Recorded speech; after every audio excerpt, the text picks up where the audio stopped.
suas Bíblias no primeiro livro dos Reis, capítulo 18.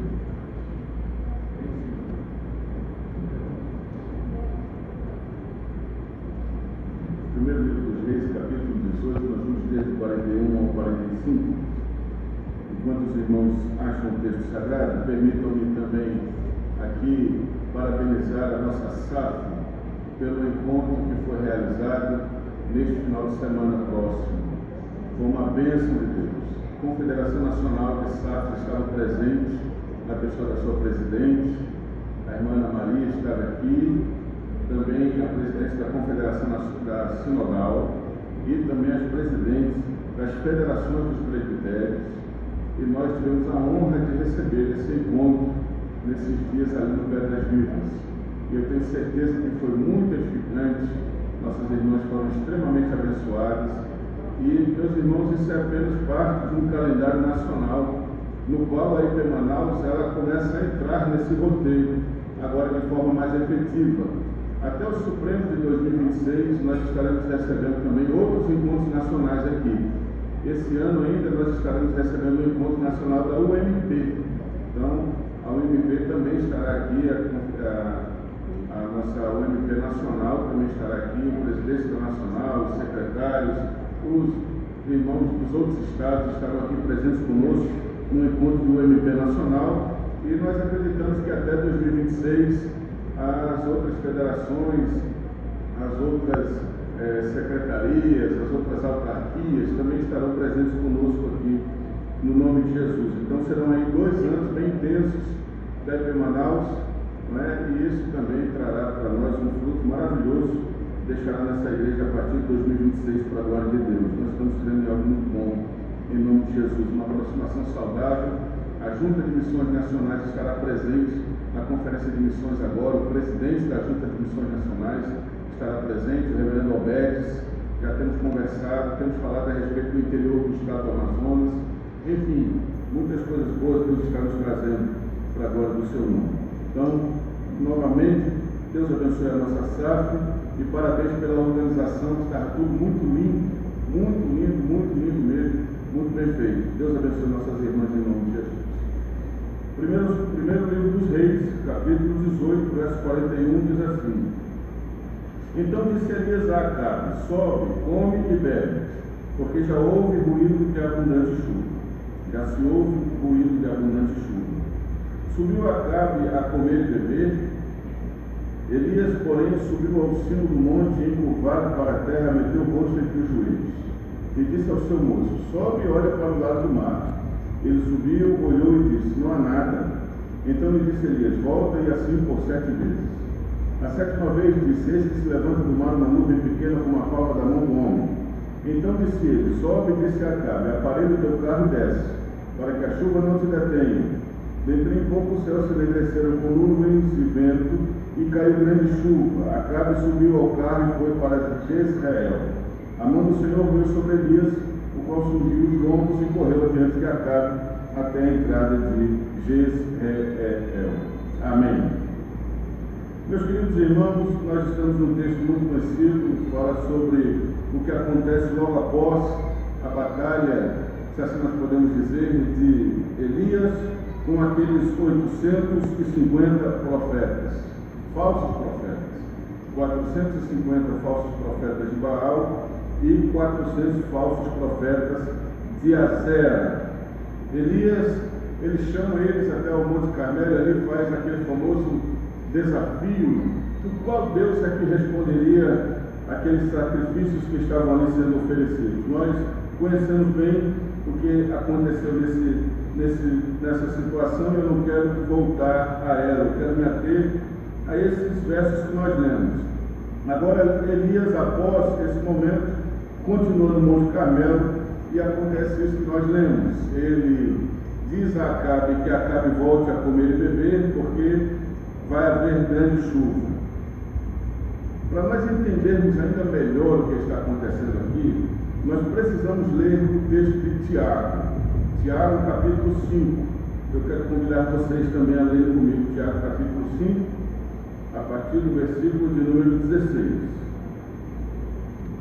Tiago 5, 16 até o 18. Podemos ler até o 20, também está dentro do contexto. Tiago 5,16 diz assim: confessai, pois, os vossos pecados uns aos outros e orai uns pelos outros, para seres curados. Muito pode, por sua eficácia, a súplica do justo. Elias era homem semelhante a nós, sujeito aos mesmos sentimentos, e orou com instância para que não chovesse sobre a terra, e por 3 anos e 6 meses não choveu. E orou de novo, e o céu deu chuva, e a terra fez germinar seus frutos. Meus irmãos, se algum entre vós se desviar da verdade e alguém o converter, sabei que aquele que converte o pecador do seu caminho errado, salvará da morte a alma dele, e cobrirá multidão de pecados. Nós estamos vendo que o contexto de Tiago fala a respeito de arrependimento. Ele está falando de pecado e ele está falando de arrependimento. E de uma hora a outra ele introduz a questão da história de Elias naquilo que ele está dizendo. Por que Tiago tem esse entendimento? Porque é realmente esse entendimento que o texto de 1 Reis quer trazer para nós. Quando o texto de 1 Reis ele traz Elias dizendo: diga a Acabe que suba e coma e beba, porque já se ouve ruído de abundante chuva, Elias está dizendo a Acabe que agora, após tudo aquilo ter acontecido, o desafio ter sido concluído, os profetas terem sido mortos, agora há uma nova realidade se aplicando. Qual era a realidade antiga? A realidade antiga está no capítulo 17 do mesmo livro de 1 Reis, e no verso 1. Então Elias, o tisbita, dos moradores de Gileade, disse a Acabe: tão certo como vive o Senhor, Deus de Israel, perante cuja face estou, nem orvalho nem chuva haverá nesses anos, segundo a minha palavra. Por que Elias toma essa atitude? Elias toma essa atitude porque o reino aonde Elias está vivendo está completamente afastado de Deus. Não existem mais aqueles que falam a verdade, que pregam a palavra, que vivem para agradar o Senhor. O que existe no reino de Acabe é um completo desviar-se de Deus, de fazer aquilo que o seu coração desejava.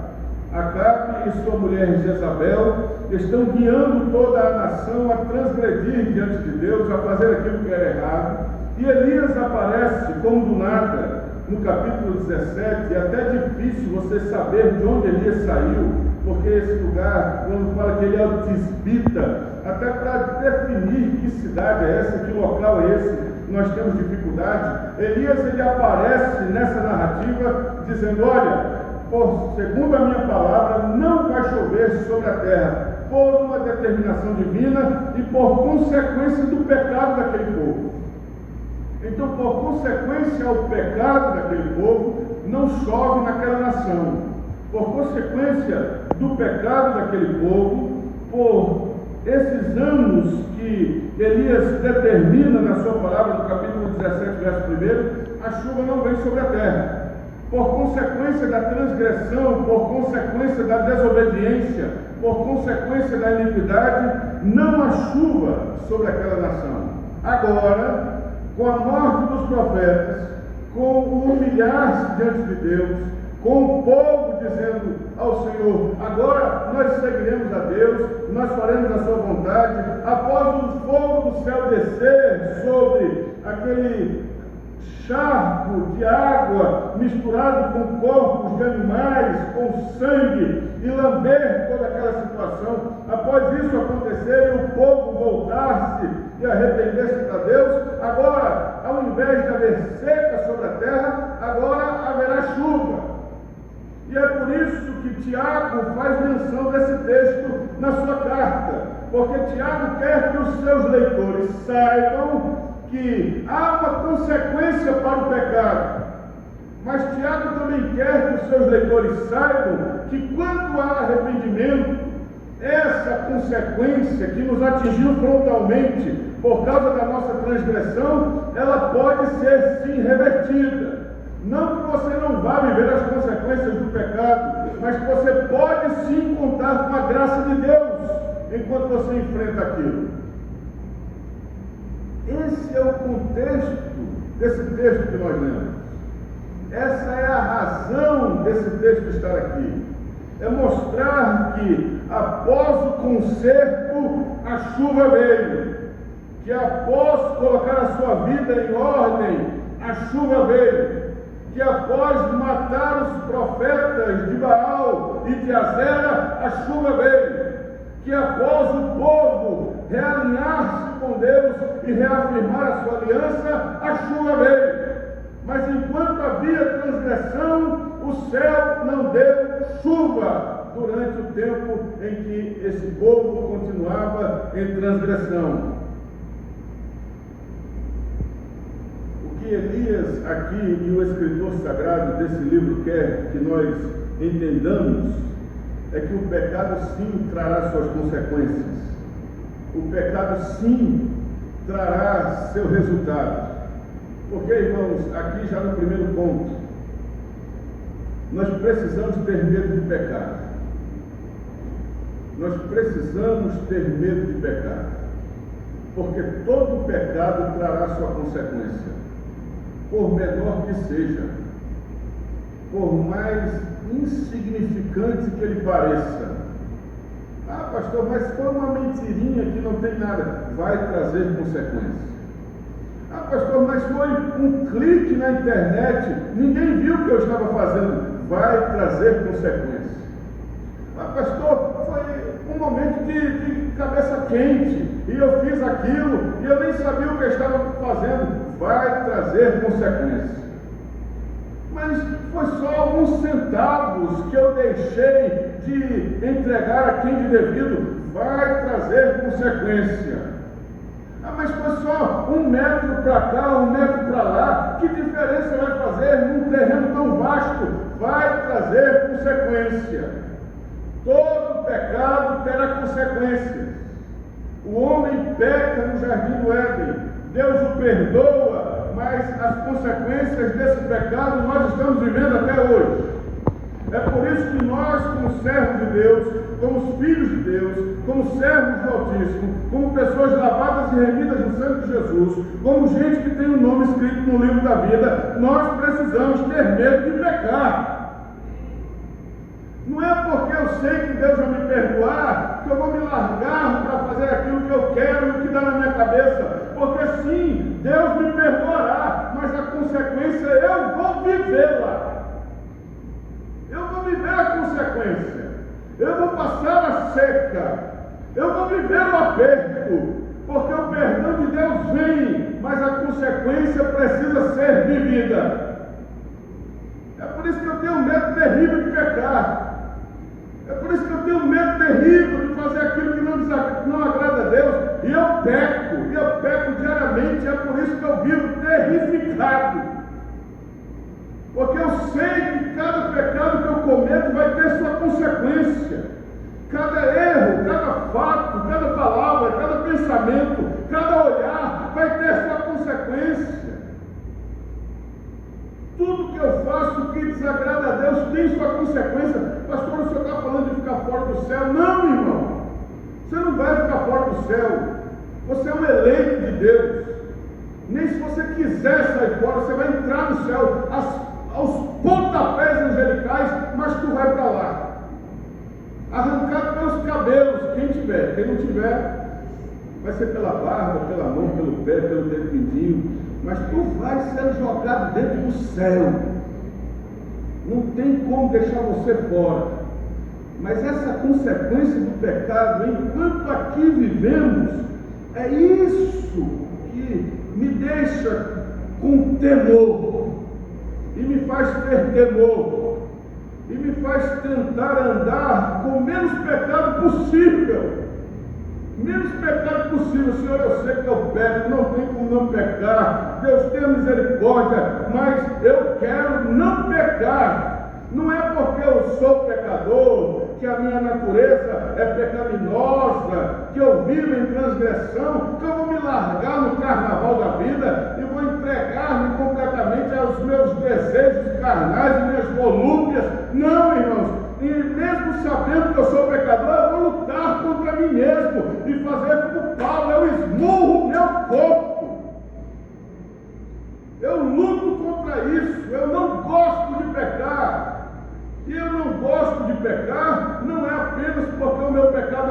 a Deus, eu não gosto de pecar porque eu vou sentir no meu corpo, na minha pele, na minha vida, na minha família, nas minhas finanças, na minha saúde, a consequência desse pecado. Eu vou viver. Não tem como escapar. Não tem como fugir. Mas ninguém viu, mas Deus viu. Mas ninguém estava lá, mas o Senhor estava lá. Mas não tem como, foi um negócio muito bem feito. Deus viu. A casa caiu. Você estava sendo vigiado, estava sendo filmado. Você, em todo tempo, você tem que ter no teu coração ter uma plaquinha daquela. Você está sendo filmado. Em todo canto onde você vai, aonde você for, dentro do seu carro, no seu trânsito, dentro do seu banheiro, dentro do seu quarto, trancado a 7 chaves, lá tem uma plaquinha, você está sendo filmado. E tudo que você faz está sendo visto. Tudo que nós fazemos, eu vou me colocar nisso também, mãe. Tudo que nós fazemos, tudo que nós praticamos está sendo visto. E por causa desse ver do que nós praticamos, é que nós receberemos sim as consequências. Pastor, eu não fui perdoado. Você foi perdoado. Você foi perdoado por Deus. Você foi perdoado pelo Senhor. Sim, meu irmão, você foi. Mas, pastor, o perdão não resolve tudo, resolve a maior parte. Mas a consequência, você vai viver e você vai viver. Nós vamos viver. Nós vamos viver. Então, que o texto sagrado, em primeiro lugar, quer que nós saibamos e que nós tenhamos de forma muito clara diante de nós, diante dos nossos olhos, é que nós precisamos ter medo, aversão, temor, repugnância de pecar, porque a gente sabe que o pecado vai trazer suas consequências. Mas o texto também quer que nós saibamos que o arrependimento também traz suas consequências. O pecado traz suas consequências, mas o arrependimento também traz suas consequências. Que é isso que está acontecendo com o povo. Aqui no verso 41, quando diz: então disse Elias a Acabe, sobe, come e bebe, porque já se ouve ruído de abundante chuva. Acabe, agora que os profetas morreram, os 850 profetas morreram, que o povo agora refez sua aliança, que o povo está agora aliançado com o Senhor, está alinhado com Deus, quer servir ao Senhor, Acabe, vai vir chuva agora, em consequência do arrependimento do povo. Porque o povo se arrependeu, vai vir chuva. Porque o povo estava pecando, não ia vir chuva. Mas porque houve arrependimento, vai haver chuva sim. Corre, porque a chuva está vindo. Isso também anima meu coração, porque ao mesmo tempo que eu sei que o meu pecado vai trazer consequências a mim e vai me trazer resultados que eu não quero, o arrependimento pode sim trazer restauração e mudança na minha vida, mudando a consequência do pecado que eu estava vivendo. Então, se eu estou vivendo as consequências do pecado na minha vida, louvado seja Deus que nessa manhã eu posso me arrepender e começar a viver as consequências do arrependimento. Nós vemos isso em todo o texto sagrado. Nós vemos isso no próprio livro de 1 Reis, no capítulo 8, verso 33, quando Salomão está orando para a consagração do templo. Ele diz: quando o teu povo de Israel tiver pecado contra ti e for ferido diante do inimigo, mas se converter a ti, confessar teu nome, orar e suplicar a ti nesta casa, ouve tu nos céus. Quando o teu povo de Israel, por ter pecado contra ti, for ferido diante do inimigo, quando o teu povo de Israel, por ter pecado contra ti, estiver passando dificuldade na sua lavoura, quando o teu povo de Israel, por ter pecado contra ti, estiver sendo dizimado diante dos seus adversários, e esse povo vier aqui a esse lugar e se converter, e confessar, e orar, e suplicar, ouve tu dos céus, Senhor. Não é semelhante àquele texto de Crônicas 7,14? Se o meu povo, que se chama pelo meu nome, se humilhar e orar e me buscar e se converter dos seus maus caminhos, então eu ouvirei dos céus, perdoarei os seus pecados e sararei a sua terra.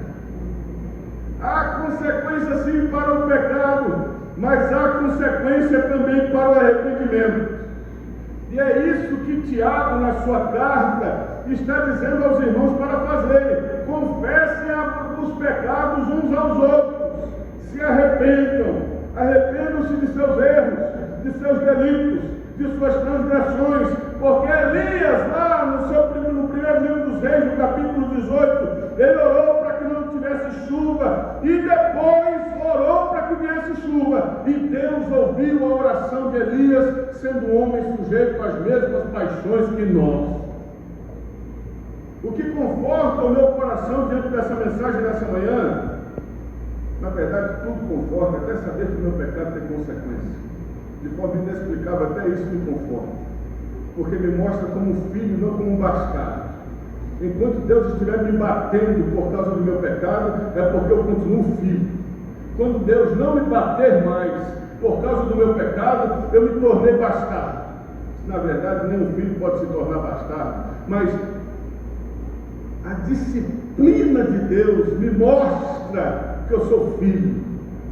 Então, até mesmo a consequência, porque Deus, irmãos, Ele bate. Se eu disciplino minhas filhas, se eu mostro a minhas filhas, não faça isso. Você quer estragar seus filhos, não os discipline.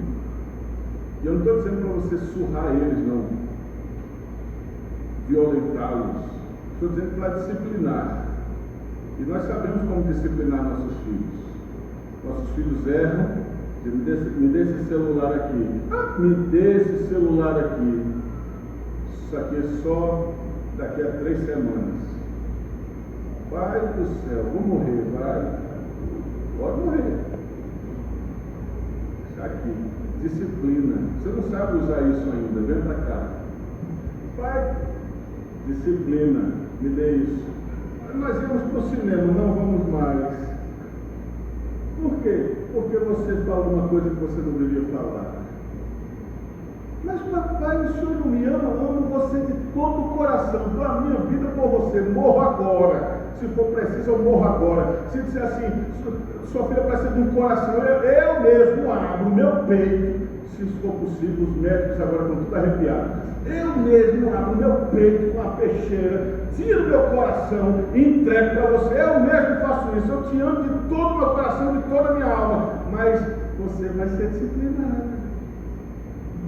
Você vai ser sim chamada, você vai viver sim. Por que eu disciplino minhas filhas? Porque eu quero que elas sejam mulheres de Deus. Porque eu quero que elas sejam um exemplo. Porque eu quero que elas vivam para agradar a Deus, para a glória de Deus. É por isso que eu as disciplino. E aí, se eu faço isso com minhas meninas, eu sendo mal, eu faço isso com minhas meninas, por que Deus não vai fazer isso comigo? Me amando muito mais do que eu amo minhas filhas e querendo muito mais o melhor para mim do que eu quero para minhas filhas. Ah, meu irmão, o chicote virá. O chicote virá. Pastor, eu estou apanhando, louvado seja Deus, você é filho. Se prepare, a cinta de Deus, ela vem mesmo. Ah, não, pastor, eu aprendi aquele Deus maravilhoso com algodão doce na mão, picolé, dizendo: é festa, hoje é festa. E o senhor está me apresentando um Deus com a cinta na mão. Pois é. O senhor é aquele que deixa a cinta. Tem os pais antigamente que deixavam a cinta pendurada na porta, para os filhos estarem vendo o tempo todo. Passava para lá, a cinta estava lá. Já tem gente dizendo: meu pai fazia isso, meu Deus. Tem alguns irmãos querendo até mostrar as marcas das cintas. Eu acho que eu tenho uma até hoje. Meu pai fazia isso. E tinha uns pais crentes que ainda davam nome à cinta. Aquela cinta se chama disciplina. Aquela cinta se chama tira pecado. Aquela cinta se chama chora. que o negócio vai vir forte. E os filhos passavam ali, eu olhava assim e dizia, eita. Eu estava com a vontade de meter a mão naquele bolo, mas a cinta, meu Deus. E ó, não ia pegar o bolo não, porque via a cinta do pai pendurada. Parece que nós tiramos a cinta da casa. Onde é que a gente escondeu essa cinta? Nós estamos vivendo com Deus como se Deus não tivesse cinta mais. Deus tem cinta sim. Deus tem cinta sim. E aquelas marcas que Paulo talvez diga que ele trazia no seu corpo as marcas de Cristo, talvez não fosse apenas as marcas das chicotadas que os soldados deram em seus lombos, talvez fossem as marcas das próprias cintadas feitas pelo Senhor para conduzir aquele homem chamado Saulo para ser Paulo, o antigo perseguidor da fé, agora o apóstolo dos gentios, o pregador do evangelho às nações. Mas que para que Saulo se torne Paulo é preciso algumas cintadas, é preciso Deus nos chamar à disciplina. Isso é evangelho, pastor, isso é puro evangelho. Porque o Senhor vai nos trazendo e nos alinhando e dizendo para nós, eu tenho vida e vida com abundância para você, mas não peque, porque por amor eu vou trazer você de volta.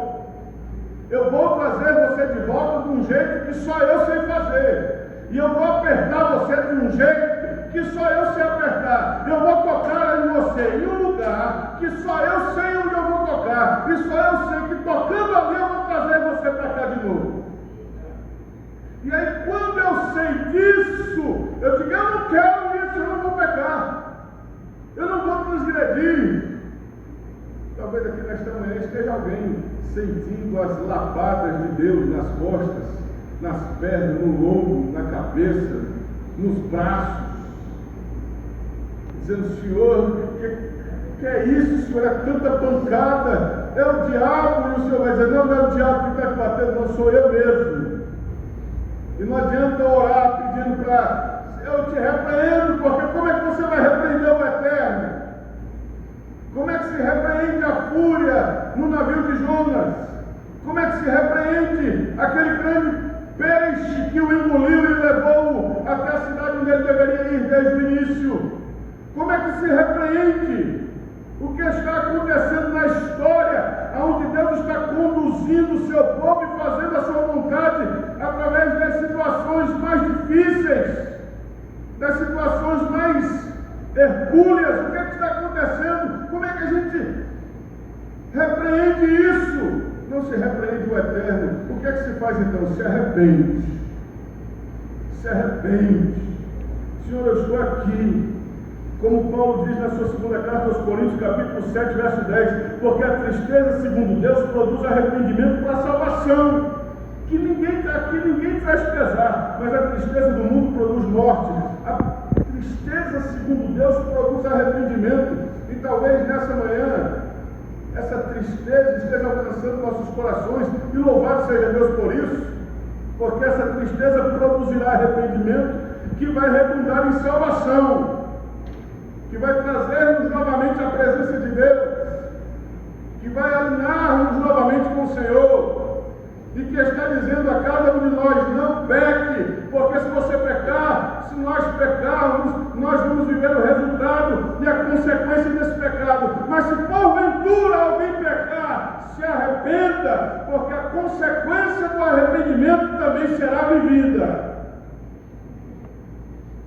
Se arrependa, nos arrependamos, porque a consequência do arrependimento nós também viveremos. Esse é o objetivo do texto de 1 Reis. O objetivo do texto de 1 Reis, ligado a Tiago 5, 17, é mostrar essas duas verdades principais. Que há sim consequência para o pecado, mas há sim consequências para o arrependimento. E se nós estamos vivendo as consequências do pecado, se nós nos arrependermos, viveremos as consequências do arrependimento. se há seca em nossa terra, decorrente do pecado, haverá chuva sobre a nossa terra, decorrente do arrependimento. A falta de inteligência é saber disso e continuar recalcitrando contra os aguilhões, querendo fazer com que a chuva venha enquanto não há arrependimento. A inteligência, a sabedoria está em perceber que a chuva não vem por causa disso e arrepender-se, para que a chuva possa vir, para que a chuva possa ser derramada, para que a chuva nos alcance. Próximo ponto. O que é que nós aprendemos ainda desse texto em verdades secundárias, porque a verdade primária é essa que eu acabei de dizer. Nós aprendemos também nesse texto que cada luta precisa de suas orações, que não há o acumular de oração. Elias tinha acabado de vencer no Senhor o desafio contra os 850 profetas. Ele estava muito bem. Que maravilha ter vencido um desafio como este. Isso chancelaria Elias para o restante de uma vida bem sucedida, mas Elias sabe que uma é essa luta e a próxima luta é próxima luta. Então Elias, quando sabendo que a próxima luta é próxima luta, no verso 42, enquanto Acabe sobe a comer e beber, Elias vai ao cume do Monte Carmelo e vai orar, encurvado para a terra, meteu o rosto entre os joelhos. Elias vai orar, porque Elias sabe que as orações e a vitória que ele conseguiu anteriormente não influencia nesta luta na qual ele está inserido. Então, meus irmãos, não é porque nós conseguimos vitória em situações passadas que já nos chancela, já nos dá um livre acesso aos céus para nós conseguirmos resolver nossas lutas sem precisar fazer o que nós faríamos. Não! Nós precisamos continuar vivendo em oração diante de Deus diariamente. Elias vai orar de novo. Pastor, eu tenho que orar de novo, tenho que orar de novo, tenho que se consagrar de novo, tenho que entrar diante de Deus de novo, tenho que ir ao Senhor de novo. O Evangelho, segundo escreveu nosso irmão Lucas, é o Evangelho que mais mostra Jesus se retirando para orar.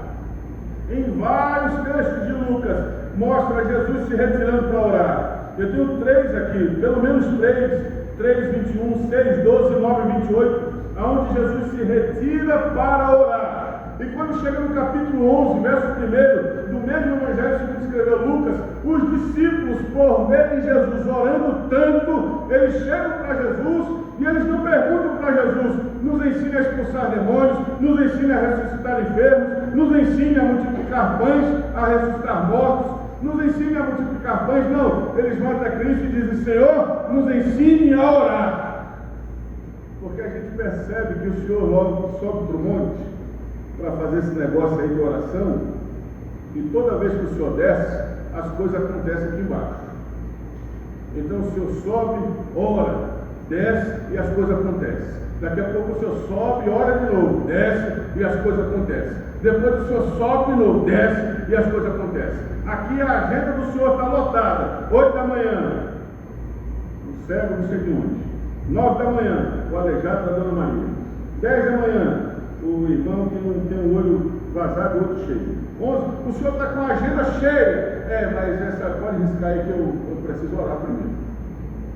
Mas senhor, e a agenda? A agenda espera, eu preciso orar primeiro. Porque se eu não orar primeiro, a agenda não acontece. Então primeiro eu oro e a agenda vem depois. Então primeiro eu busco a Deus, depois a agenda vem. Primeiro eu coloco diante de Deus, depois eu chego aqui para batalhar. Primeiro eu faço lá, eu vou orar e depois eu desço para escolher os 12. Mas primeiro eu vou orar. Primeiro eu falo com Deus, depois as coisas acontecem. Só que nós queremos fazer as coisas primeiro e orar depois. A gente está aqui todo cheio, a agenda cheia, das 8 às 9 às 10, está lá o cego, o aleijado, o coxo, o banco. Não, precisa atender essa turma. E passa o dia inteiro atendendo a turma e chega uma hora que não consegue, não vai mais. Aí nós nos lembramos de orar. quando na verdade a oração deveria vir antes, para que as coisas pudessem acontecer. Primeiro se ora, depois o milagre acontece. Primeiro se ora, depois as ações acontecem. Martinho Lutero dizia que a oração é o suor da alma. É a oração. Agostinho dizia que a oração é o encontro da sede de Deus com a sede do homem. É quando nós oramos que há esse alinhamento. É quando nós oramos que nós nos esvaziamos da terra e somos cheios do céu. E como dizia Spurgeon, quanto mais cheios do céu nós estivermos, menos nós vamos desejar as coisas da terra. E isso acontece quando nós oramos, quando nós estamos diante de Deus em oração. E é por isso, irmãos, que o Senhor nesta manhã nos convida, nos conclama, nos convoca a orar, a estar diante de Deus e a não colocar a oração como uma programação, mas colocar a oração como um estilo de vida. A oração não são os 21 dias. A oração é como você vive o seu dia a dia. Os 21 dias, eu não venho para os 21 dias para orar, porque eu já orei. Eu vim aqui nos 21 dias para me encontrar com meus irmãos, para ter comunhão com eles, para orar com eles, para chorar com eles, para me abraçar com eles, para sentir o cheiro deles e eles sentir o meu. Mas eu não vim aqui para orar, porque eu já tinha orado, porque eu tenho vida de oração. Eu encaro a oração não como uma programação. Eu encaro a oração como algo que eu devo ter em mim. Tem que ter. Porque se o próprio Cristo orava, por que não devo orar também? Então, nesta manhã, o Senhor também nos chama a orar, a estar diante de Deus em oração, a colocar realmente nossa vida diante do Senhor. Quero chamar uma melodia para aqui já, porque eu não vou passar do horário, não vou atrapalhar os irmãos da escola bíblica. Nós precisamos estar em oração.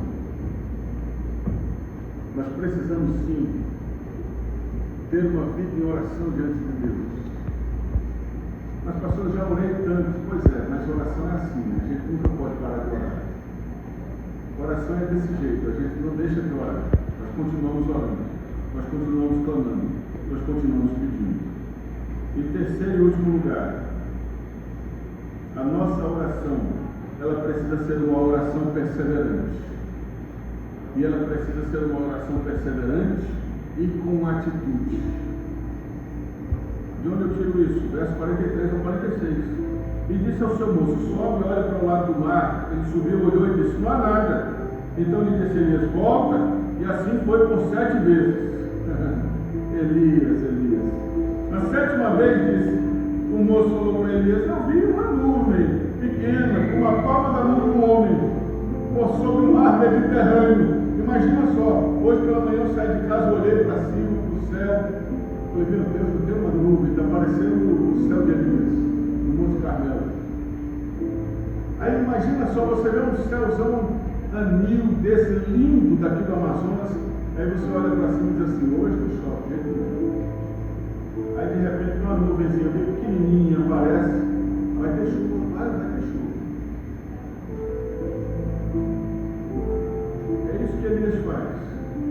Quando a 7ª vez o moço volta e diz: eu vi uma pequena nuvem, uma mão de um homem, a palma da mão de um homem. Aí Elias disse: então sobe e disse a Acabe: aparelha teu carro e desce, porque a chuva vai vir, para que a chuva não te detenha. Corre, vai lá para cá e diz: corre, porque vai vir um temporal aí. E ele não vai conseguir descer do Carmelo. A chuva já tinha começado, irmão? Não tinha descido um pingo de água ainda. Imagina esse moço chegando lá para cá, para a turma, o rei, todo mundo reunido, comendo e bebendo.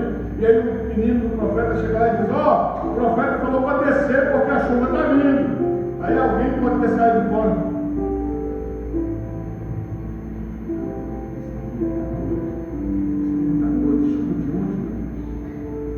Chuva aí, porque quem ora não ora apenas, quem ora vive de acordo com a sua oração. Você já tentou viver de acordo com aquilo que você orou? viver de acordo com sua oração, viver de acordo com aquilo que você está falando com Deus, porque é isso que o texto sagrado diz quando Jesus fala em Mateus 21, 22, e tudo que pedires em oração, crendo, recebereis. Se você pedir e você viver de acordo com aquilo que você está pedindo, você vai receber. O que é que acontece? Que nós oramos e nós não vivemos de acordo com a nossa oração. Nós oramos como algo protocolar. Nós não oramos para mudar nossa forma de viver. Eu não me ajoelho para orar e me levanto de uma outra forma, para viver de acordo com o que eu falei. Mas é assim que deve ser. Eu devo me ajoelhar para orar e me levantar de acordo com a minha oração. Porque eu não estou ali num solilóquio. Eu estou ali falando com o Eterno. Eu estou derramando a minha alma diante de Deus. Então eu me levanto de acordo com aquilo que eu acabei de entregar a Deus. Porque se não for assim, não é oração. Se a gente ora e não vive de acordo com o que nós oramos, essa nossa oração, ela está vazia de significado e de motivo de existência.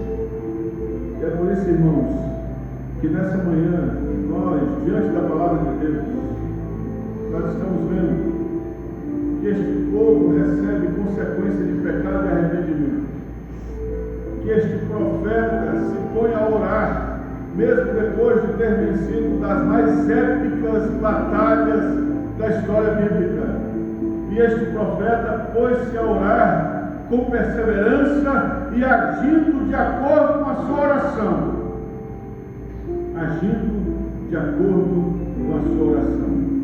Porque eu termino aqui com as palavras de Paulo aos Coríntios, na sua segunda carta, capítulo 4, verso 18. Não atentando nós nas coisas que se veem, mas nas que não se veem. Porque as que se veem são temporais, e as que não se veem são eternas. Você pode se levantar para nós adorarmos a Deus? E durante essa condução desse louvor com melodia, nós vamos ter esse momento que muitos chamam de pós-lúdico, que é o pós-palavra, que é o momento de meditação, onde nós nos colocamos diante da palavra e tomamos atitudes. E diante da Escritura, diante do texto, nós nos posicionamos. Esse é o momento. É o momento em que nós rasgamos nosso coração. É o momento em que nós rasgamos nossas vestes e nos apresentamos a Deus e falamos com Deus: Senhor, diante de tudo isso que foi dito, eu entendo que é a tua palavra. E eu quero aqui, Senhor, alinhar algumas coisas contigo. Façamos isso, em nome de Jesus, enquanto adoramos a Deus.